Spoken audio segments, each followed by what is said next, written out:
can be appointed by the member secretary in consensus with the chairperson. Terms of appointment. In the terms of appointment, it should be written what should be the duration of the term. Generally, it is according to guidelines. It may be 2 to 3 years.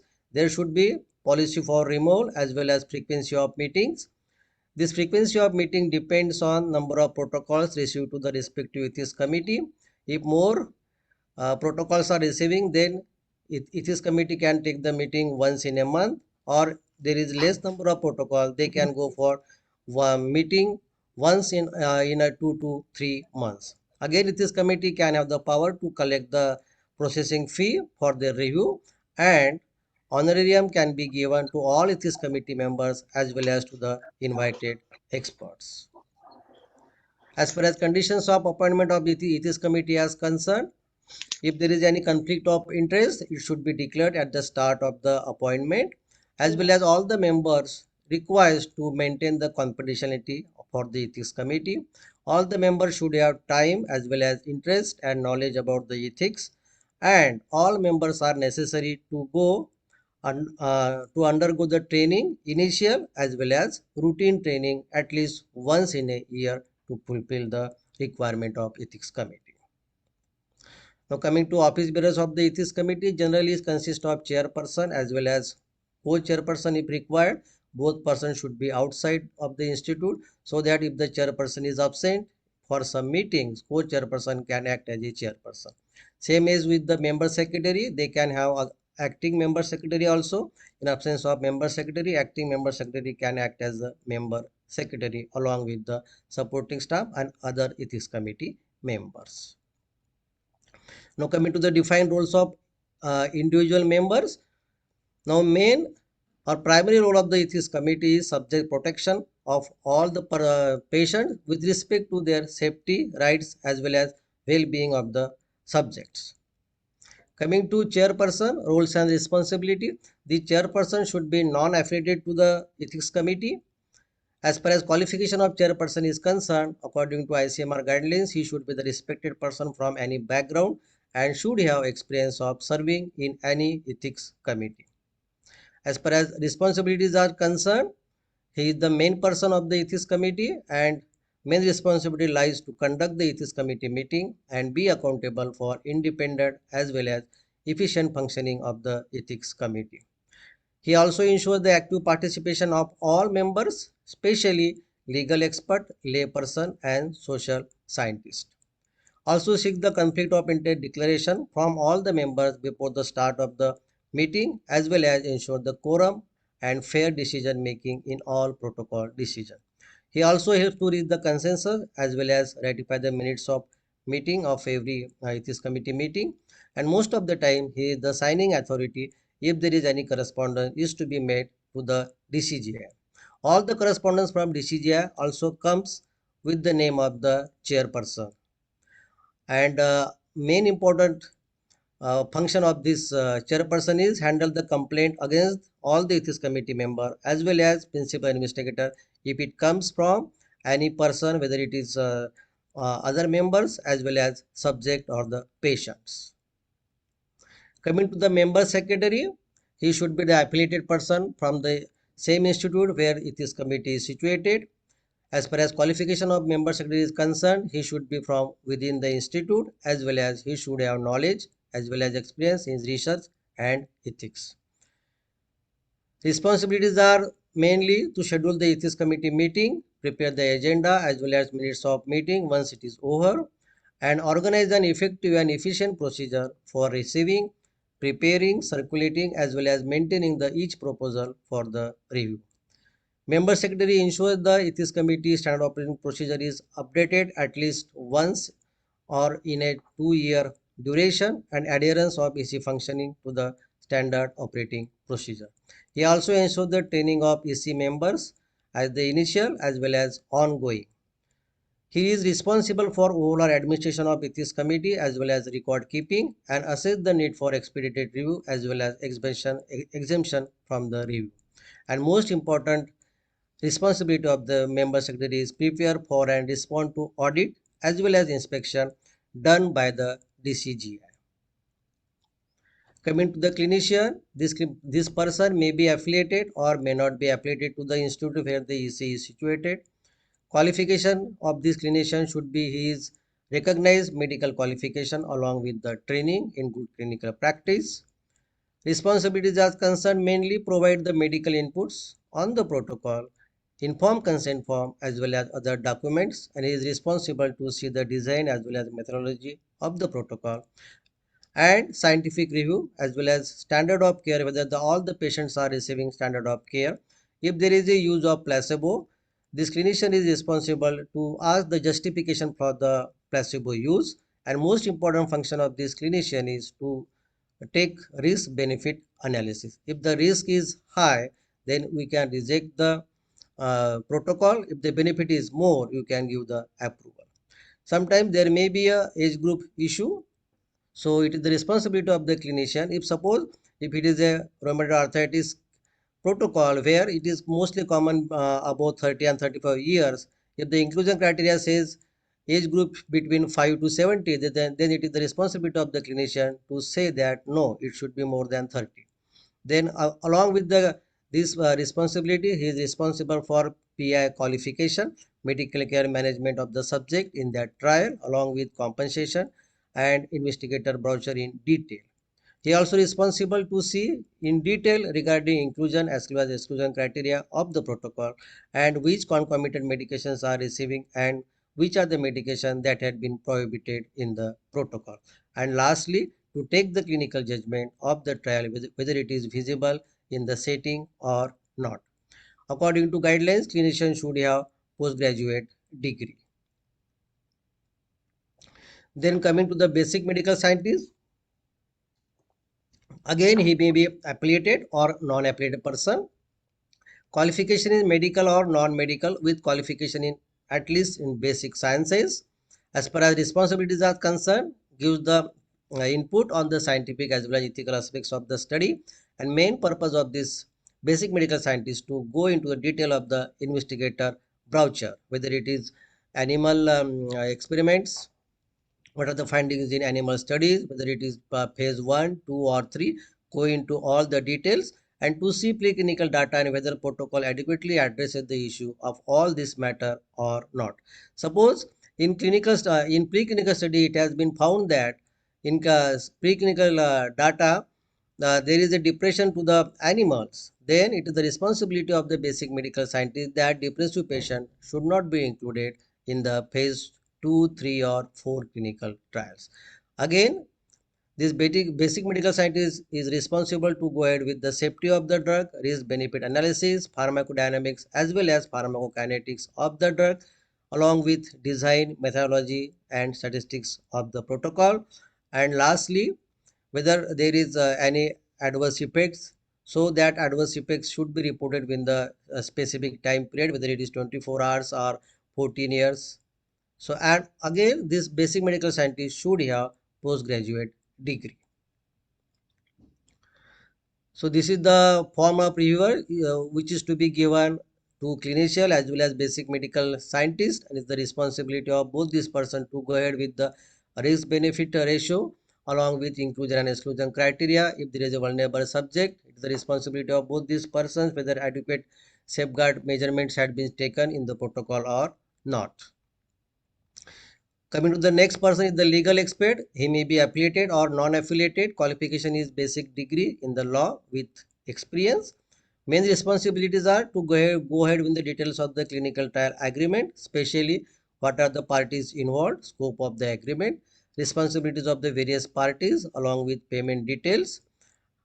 Along with this, insurance liability adequacy of the amount and in which country this CT is applies, whether 7 incidents of AC included or not. Again, the responsibility of the legal expert is to go for the confidentiality, dispute resolution, and indemnity of both principal investigator as well as the sponsor.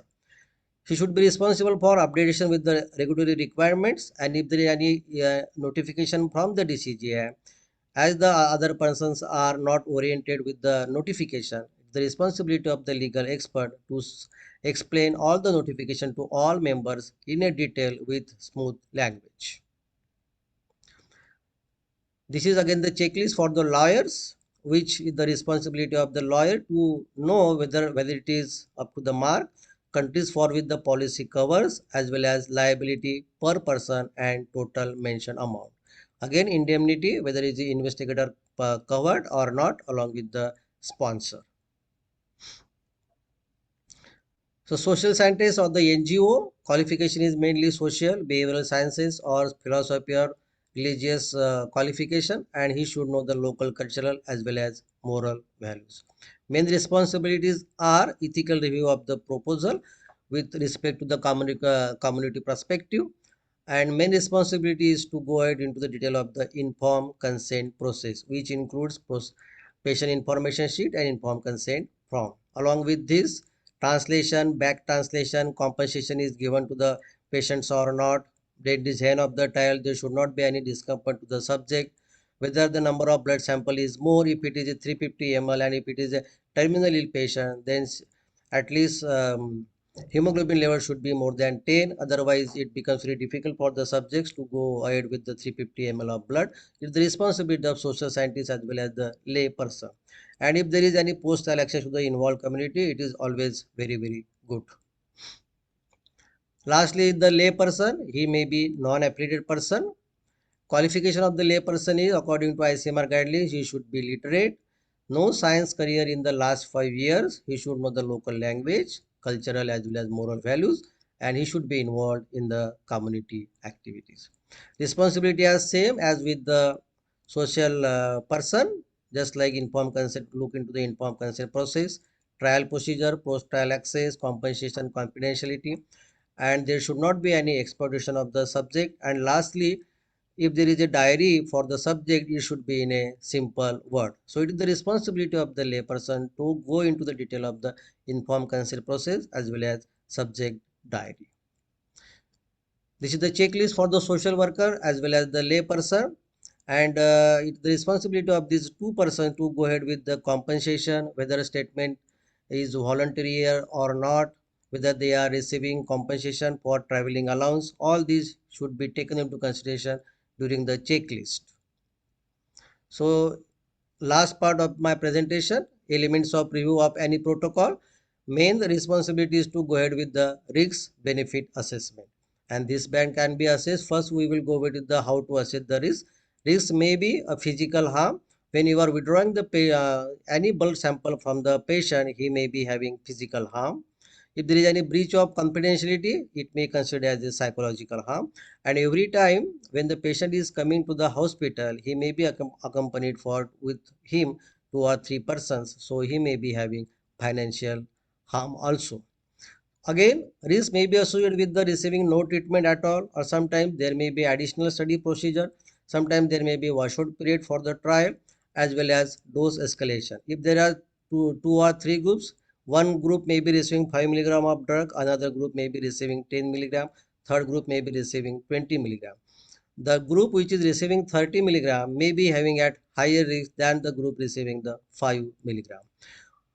If it is a phase 1 trial, volunteers mostly at the higher risk, because these are the volunteers which are receiving first time drug apart from the animal study. If suppose it is a double blind trial, then if there is any SAE, and so we don't know whether the patient is receiving placebo or the active drug. So in double blind study, harm is much more than the open label study. There are some how to minimize the risk in research. Some rules can be there. Number one, incorporate the stopping rules. Rescue therapies may be there. You can have the dose adjustment. You can have the frequent monitoring, provision for unblinding if it is a double blind study. You can ongoing assessment of adverse events from the study. Interim analysis can be done by the data safety monitoring board. You can exclude the patient if they are women or the diabetic patient or pregnant woman. And if you choose the principal investigator in the faculty, if it is a if it is a pediatric trial, MD pediatric person should be the should be available, so that he can give the response to your emergencies also. If you apply all these rules, there is a minimization in the risk involved in the research. Last one is how to assess the benefit. It may be a physical benefit if the person is suffering from Pain, if you are giving the drug, pain may be elevated, that may be a physical benefit. Comfort from the suffering, if the patient is having a tumor, you are doing the surgery, the patient may got psychological benefit. Sometimes there may be a economic benefit, in the sense that now most of the trials they are having monoclonal antibodies, and cost of these monoclonal antibodies are very very high. So even if a patient is getting 3 or 4 doses, the patient can get economic benefit. And suppose by the chance that that drug, any drug is very good, then whole of the society can be benefited. So all these are the benefits to the subject. So these are the risk benefit assessment tool. According to the number of tools are available, but we are using this tool in our institute. So according to this tool, you can divide the protocol into 4 types. Either it may be a high risk or the low risk. If the protocol comes under the high risk, you can go ahead with the monitoring within a uh, 2 times in a year. If it is a low risk, at least once in a year. So depending on this high risk or low risk, you can go ahead with the approval of the protocol. Other important issues while reviewing the protocol, you should go for informed consent form, insurance, GCP, CV of the principal investigator, along with translation certificate, advertisement, CTA, Clinical Trial Registry of India, and DCGI approval. If all these documents are available with the ethics committee, then you can go ahead with the final approval. Otherwise, provisional approval can be given, and lastly, you can go ahead with the final approval once all the documents are submitted to the ethics committee. So my take home message is that protection of participants with respect to safety and well-being is more important whenever you are the members of the ethics committee. And during the review, scientific as well as ethical reviews must be done by all the ethics committee member. All the 5 members are very important while reviewing of the protocol. For full review, at least 5 members are there, and all the 5 members should be contributed to its fullest. And detailed discussion at the initial stage is very very important, so that even if the protocol lasts for 6 or 7 years, there is no issue to continue the trial. So with this, I complete my presentation. Thank you so much. If any questions are there, welcome. Thank you, Dr. Ganesh. Very nice presentation, very informative also. At the outset, we know that the patients or participants' safety is means most important while doing any clinical research. So it is the responsibility of the ethical committee to look after this safety and all that. And apart from that, no patient or no participant should be deprived of ancillary care that should be given, and that is the main role of ethical committee to see all these aspects by reviewing any this project. So now its forum is open for questions. There are few questions in chat box. Read it out.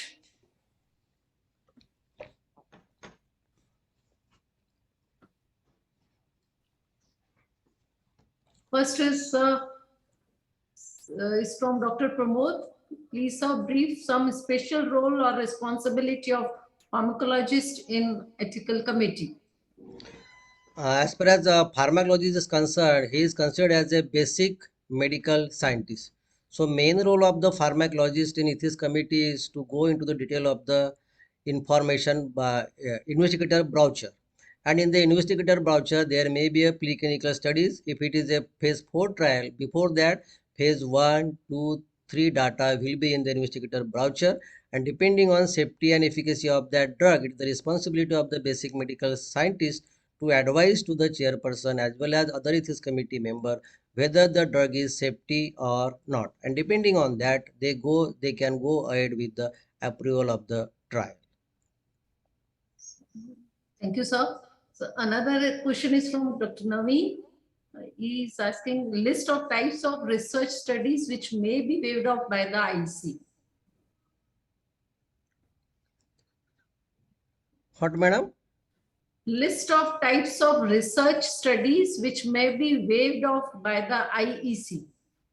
So next topic is by the Thatte madam. Yes, madam can tell you which protocol can be waived by the ethics committee for the review. There are 3 types of review, but if you are going to detail, time may be more for me, madam. Another question is by Dr. Samit Shah. So now what the status of independent ethics committee, as this term is removed from new rules, and mainly BAB study, what is the limit for blood loss? Is there any guideline, and what is the compensation for subjects in BAB study? As far as BA studies is concerned, it is the same rule which is applicable for the other protocols. If there is an injury to the subject in BA study, he is responsible, sponsor is responsible to give the pre-medical management as well as financial compensation if it is applied to the trial.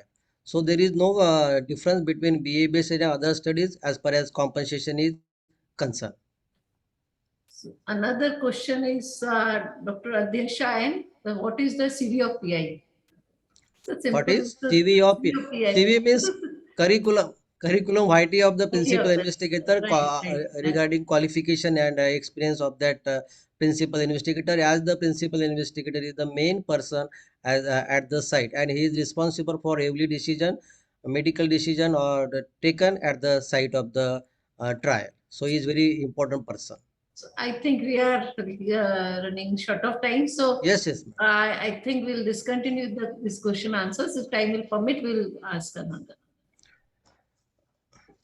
Okay. Okay. Now again, I request Sneha madam to introduce the Thatte madam for the next topic. Okay. Thank you, sir.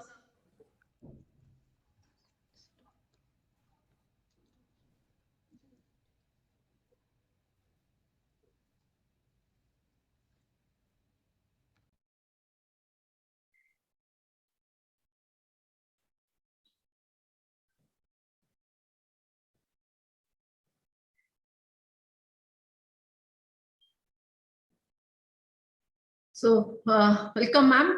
It's my proud privilege to introduce you. You are presently working as a professor emeritus at the Department of Clinical Pharmacology, State GS Medical College and KM Hospital, Mumbai. Also as an MD and PhD in Pharmacology, Mumbai, and is fellow of NIMS, New Delhi. You served on the National Pharmacovigilance Advisory Committee. Right. You are also the WHO expert advisory panel on drug evaluation and served on various scientific review committees on ICMR. Over more than 150 publications in various national and international journals with 8 books in your credit. Also been the course director for research ethics in the joint NIH ICMR training program on bioethics. The secretary of the Forum of for Ethics Review Committee in India. So I invite Dr. Hate to give her presentation. Thank you, ma'am. Can I request you to allow me to share my screen? Okay, I'll. You can share, ma'am. Now you can share.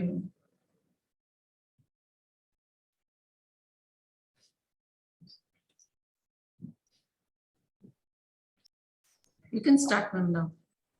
You share your screen, ma'am. Okay. Visible, madam. Yeah. So I've been invited. First of all, let me thank the organizers, Dr. Dakle particularly, and Dr. Kamal for inviting me here to speak on these ICMR National Ethical Guidelines. And right at the outset, I want to say a thank you to Dr. Rory Mathur for sharing the slides with me. I am going to use her slides essentially because she's the one who always gives this talk in all our FERCI presentations. So I'm going to use her slides with a few modifications. Now we're all familiar with the basic principles of ethics this is what the whole ICMR guidelines actually encompass: the autonomy, beneficence, and justice, and non-maleficence is included in the opposite of beneficence. But remember, the beneficence is very important, that the research has to have some benefits, either to the participant or to community or to society. Somebody has to benefit from the research, otherwise there's no point in doing it. And the scope of these guidelines is essentially to cover the biomedical, socio-behavioral, and health research conducted in India involving human participants biological material and data. So remember, it doesn't cover only biomedical research.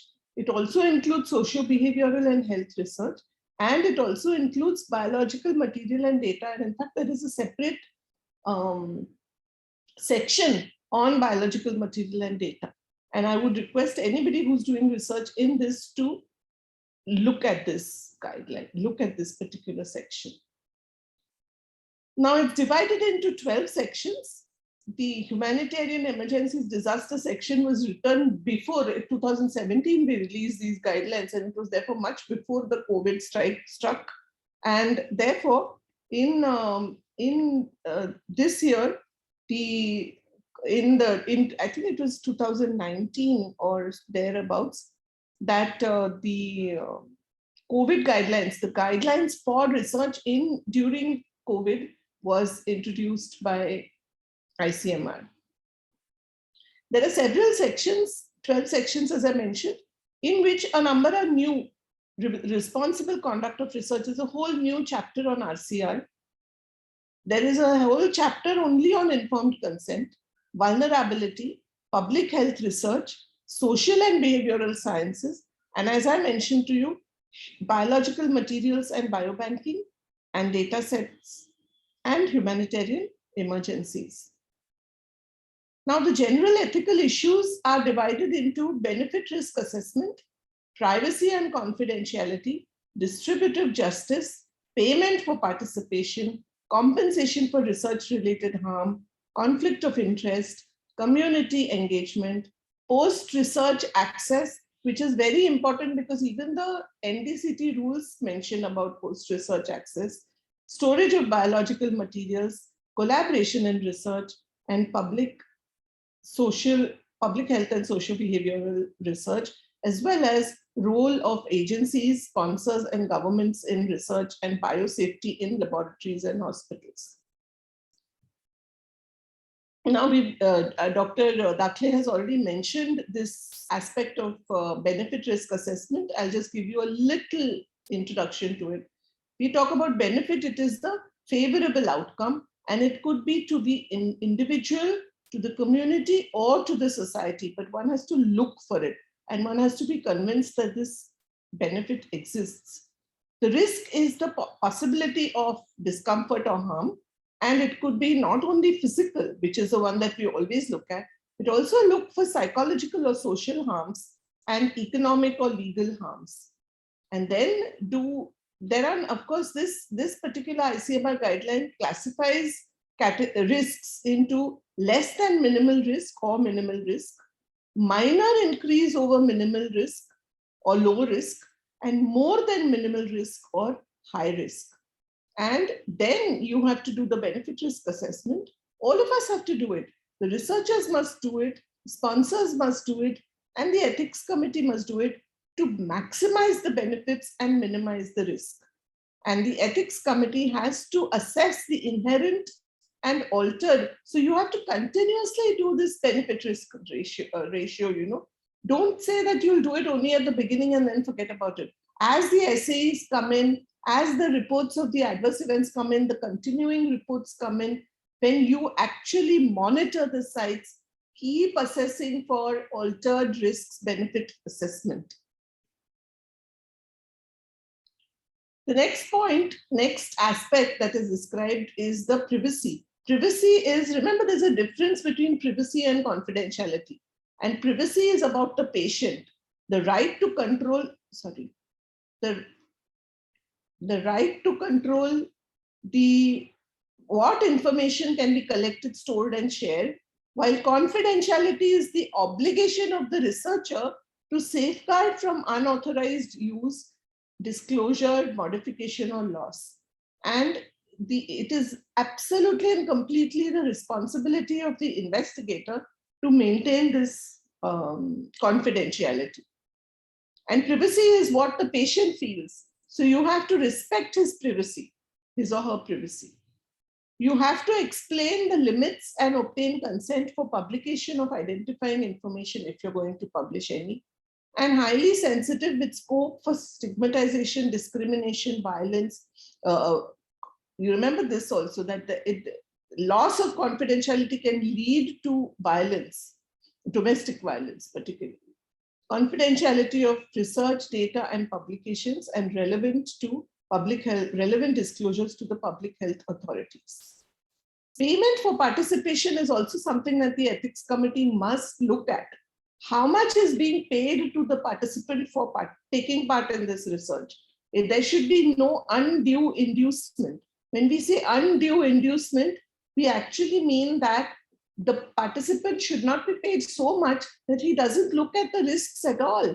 He says, never mind, I'm going to get this much money, I'm taking part in the study. This often happens in BAB studies, where the compensation is so much, it is not a compensation at all, it is an inducement. The inducement should not be undue. When we say undue, it means that the patient participant is not looking at the risks, is taking part in the study only for the money that he is getting or whatever compensation he is getting. Now, usually how much should be paid is, no guideline will give you the amount that can be given, that can be paid, because it becomes irrelevant in different scenarios depending upon the type of patient. Like, for example, if a very rich man is participating in the research, for him 200, 500 rupees will be meaningless. While a very poor man takes part in the research, 500 rupees may mean a lot to him. So it will change depending upon the participant, depending upon the setting in which you're doing the research, depending upon the type of research. But general guidelines is that it should reimburse the expenses such as travel, etc., compensate for the inconvenience, time, incidental loss of time, cash or kind, and loss of wages. You may give food also. You may give additional medical services at no cost. This is something that you may remember if you want to give. For example, in many cancer studies, I used to see when I was chairing Tata Hospital Ethics Committee, that many sponsors are willing to give money to, willing to pay for the chemotherapy, background chemotherapy. This is suppose this is research being done on an antibody, a monoclonal antibody. The background chemotherapy is almost invariably given, and that also costs for the patient, and you may pay for it. But then the ethics committee should ensure that it is not causing the patient to forget about the risks. For research-related harms, now this is something I want to emphasize.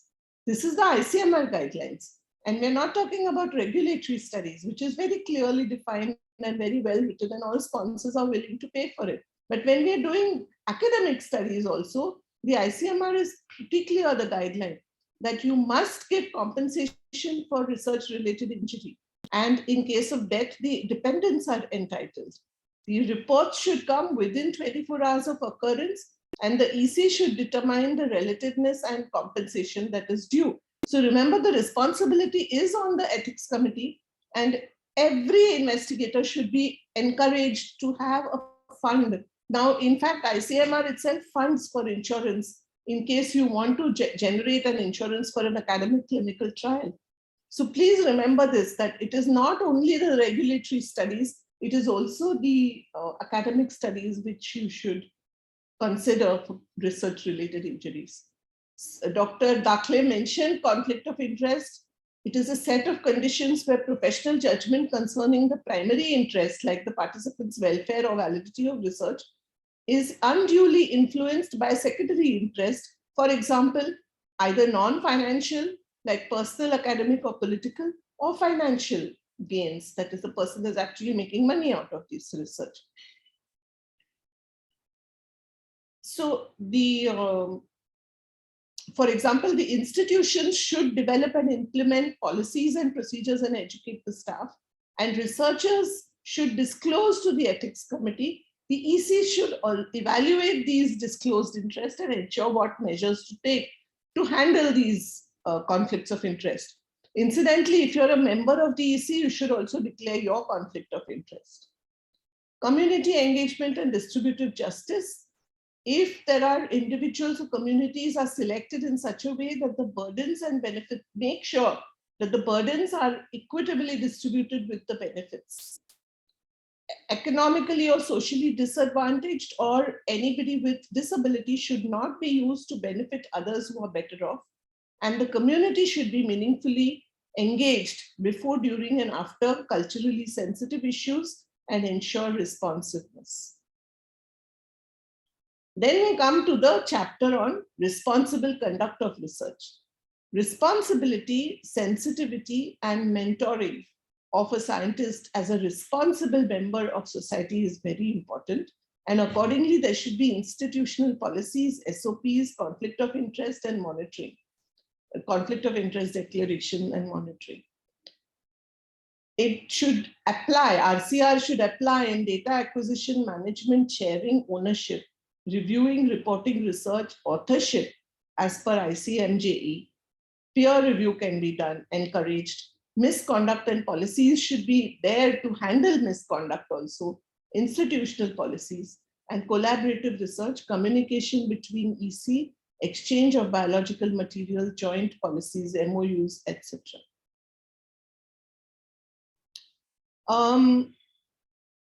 Obviously, this has just been taken for you, so I'm going to skip this.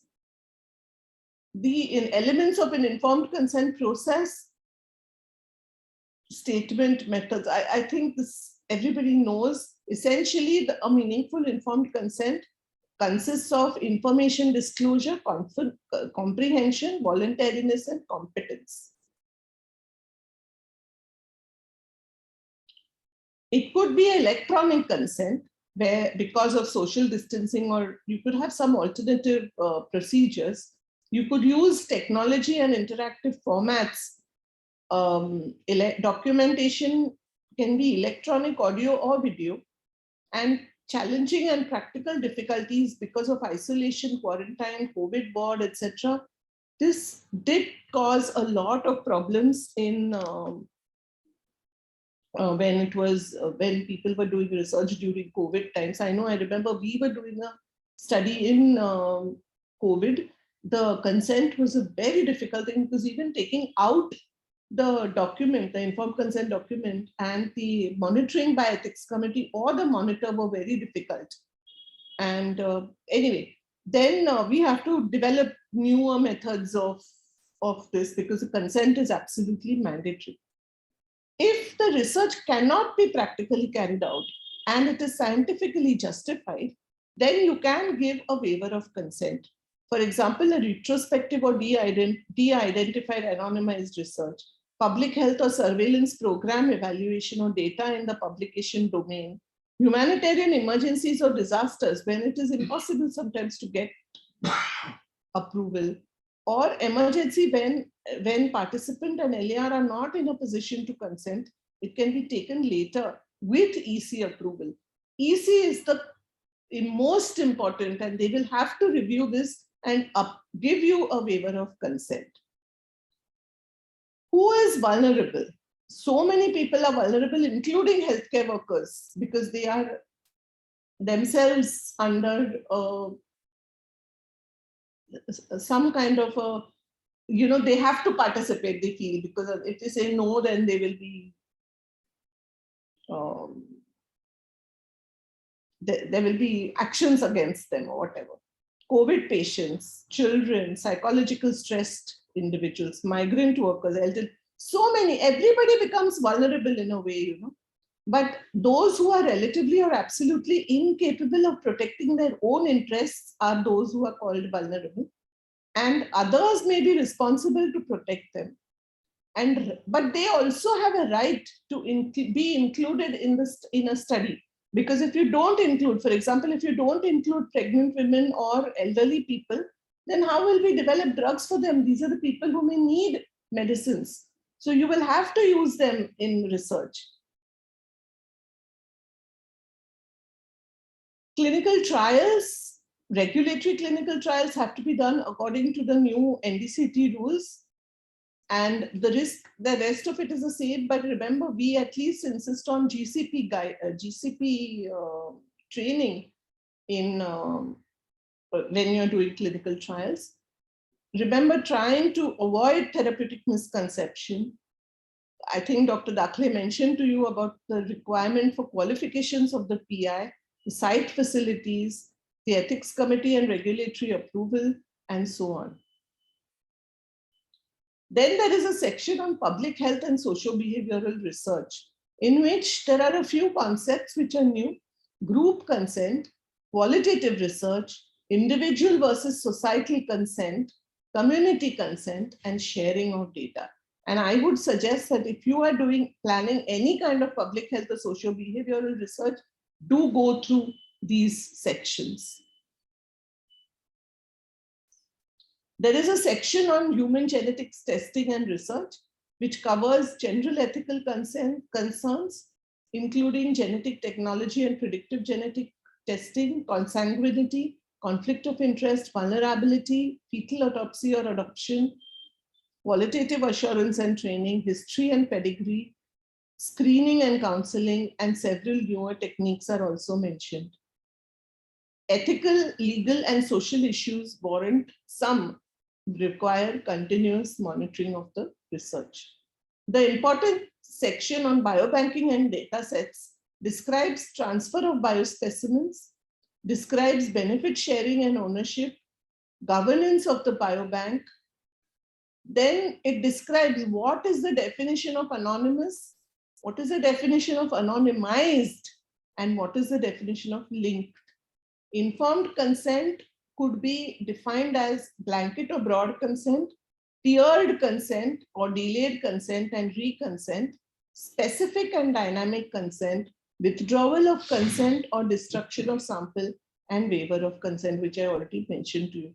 I think I just want to mention about this tiered consent here, because tiered consent is a nice concept, I thought, and it is good to take the approval of the patient right at the beginning if you're planning to store his or her sample for future use.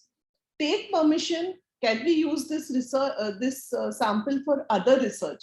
If he says no, you can take it now and use it for this research, but not for further future research, then you should destroy the sample after this research is over. Don't keep it at all, because you have to respect the participant essentially. And it's a good idea to take his approval at that time and take a tiered approval. That is, you give approval for taking part in today's study, but not for future studies or whatever the case may be. The section 12, which talks about humanitarian emergencies and disasters, suggests a framework and preemptive preparation. It talks about expedited review, unscheduled meetings, and teleconference. In the past, remember, we never used to be allowed online meetings and people coming on Skype and talking and things like that. Today, almost all our meetings are in Zoom form. Even today's meeting, today we're discussing on Zoom platform. Fair selection, risk minimization, equitable distribution of risks and benefits, prevent stigmatization, ostracization, maintain dignity, privacy, and confidentiality, and engagement should be in a culturally sensitive manner. Most ethics committees did not have SOPs for emergency ethics review or online methods. So when this COVID thing came, the ICMR put up this SOP for review of biomedical health research during the COVID-19 pandemic. And it created an electronic procedure for fast-track review. The ICMR also has created an application form, which I must say we have incorporated into the electronic EC, the EEC that we have created. FERCI and PATH have created together, and it is excellent. I think this form, because it facilitates protocols. So all of you who are members of ethics committee, do consider using these. They are available on the ICMR website. I think it is mainly available on the NICDR website, that is the Bangalore unit, where Roli Mathur is the head of the bioethics unit. During the pandemic, responses must be, no, I think this is not needed. They did, I must tell you about the reconstitution of the Central Ethics Committee. which undertakes high priority quality ethics review of biomedical research. It has members, alternate members, and subject experts, and average turnover time is 24 to 72 hours, with agenda items per meeting and a duration of 1 to 3 hours. So all types of studies are reviewed by these people. And the the benefits of a virtual meeting is easy availability, shortened timelines, experts from across the country, easy recording, good connectivity, web meeting platforms, conflict of interest, face-to-face. You are virtually face-to-face, and there's much less expenditure, and that's the new normal. This is my last slide.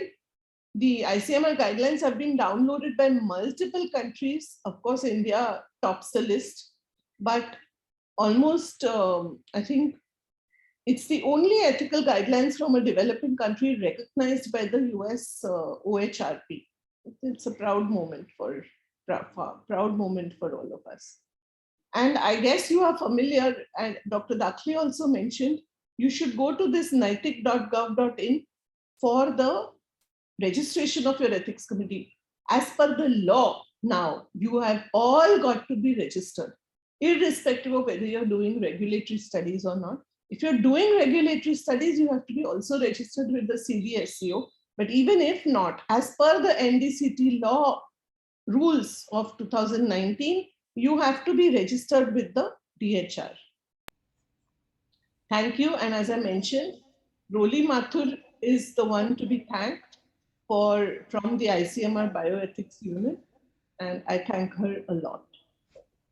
Thank you. Thank you very much, ma'am. So very nice and very informative presentation. And we now came to know so many new rules which are now laid down to carry out any research. Now, if organizers permit, can I take some questions, sir? Yes, yes.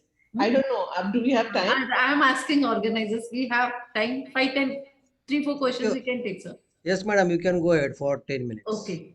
Okay. There's a question from Dr. Sujita. Once the EC approval is obtained for a study, how long it is valid? Until a study is over, or is there any years limit? It's a good question.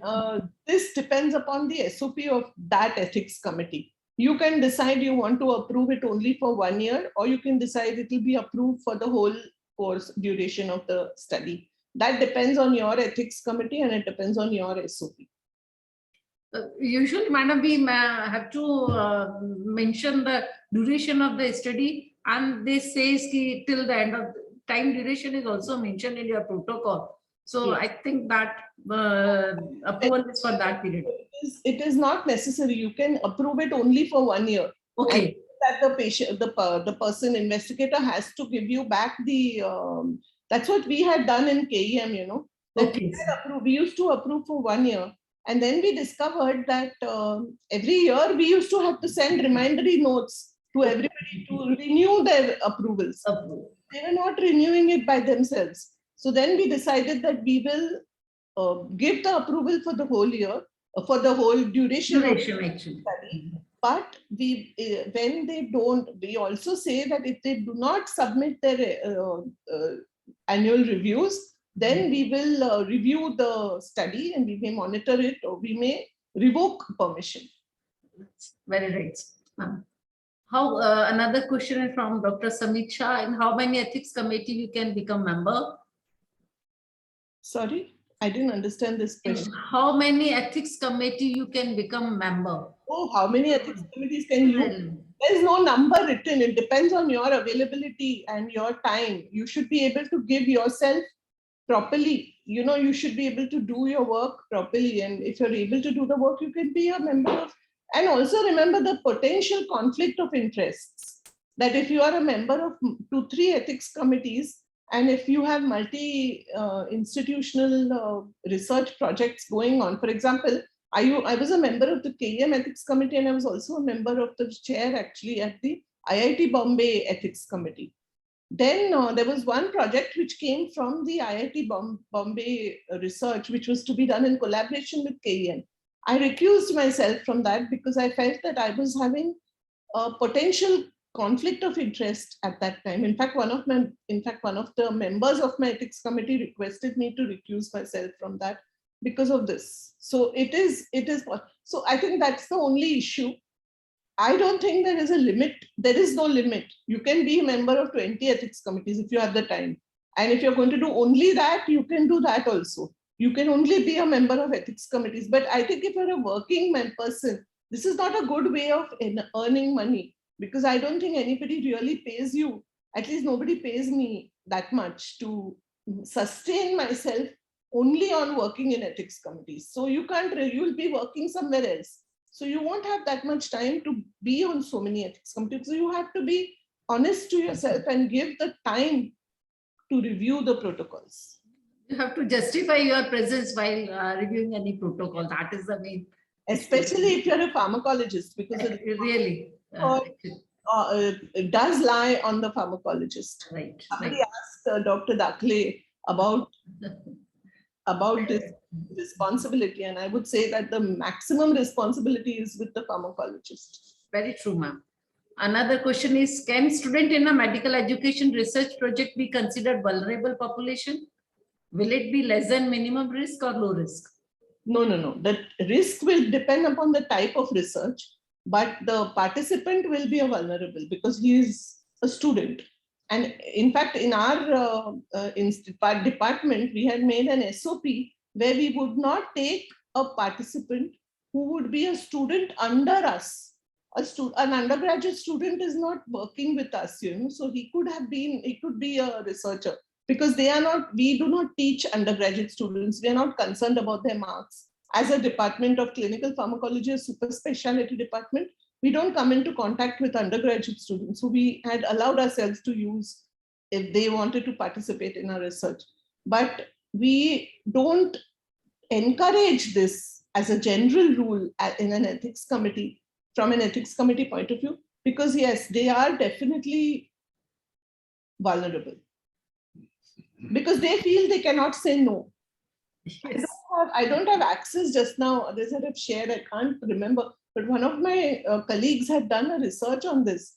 And all of them, many of the students whom she talked to said that they didn't know how to say no, because madam was asking me to take part in this research, or sir was asking me to take part in the research.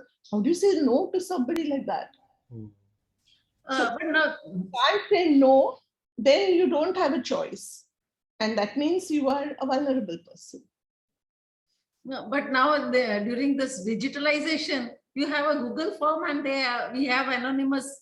That is the criteria. We can do that accordingly. Yeah, you can do that. We can do that. There are many ways in which you can avoid that. You can enhance the choice of the participant. Actually.